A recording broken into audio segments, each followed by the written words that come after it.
النهارده، واتمنى يعني انا شايف كده ان العلاقه ما بين المسؤولين هنا وهنا مش هتتصلح. الكل تدخل.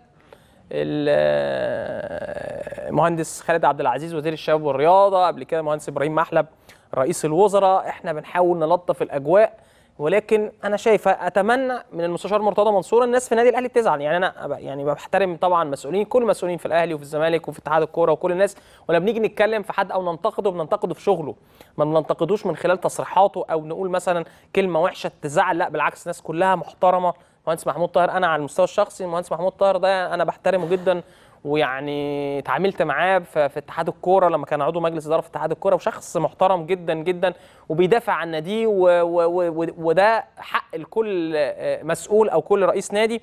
وبرضه يعني بيني وبينكم كده واحنا على الهوا، برضه الناس بتزعل من الاستاذ مرتضى منصور لان تصريحاته شديده وعنيفه وساعات بتزعل او في اوقات كتيره. فيعني انا طالب بس المستشار مرتضى منصور ان هو تصريحاته تبقى تخص المسؤولين في نادي الزمالك ولاعيبه الزمالك وتخص مؤسسه نادي الزمالك دون تطرق الى النادي الاهلي. وده يعني اتمنى انه يكون موجود خلال الفتره القادمه في الاعلام ومن خلال التصريحات، ونبقى ان اي تصريح بيزعل. ما هو برضه الناس بتوع النادي الاهلي بني ادمين. ما هو المهندس محمود طاهر لما المستشار مرتضى منصور يطلع وينتقده بشده كده او يتكلم كلام جارح، ما هو الراجل بيزعل برضه، بيزيد حاله الاحتقان. وفي ناس اهلاويه او معظم جمهور النادي الاهلي بيحب رئيس ناديه المهندس محمود طاهر، وبالتالي فالموضوع ده بيتنقل للجماهير. فانا اتمنى، انا حاولت كده ان احنا نلطف، لقيت الدنيا سخنت تاني.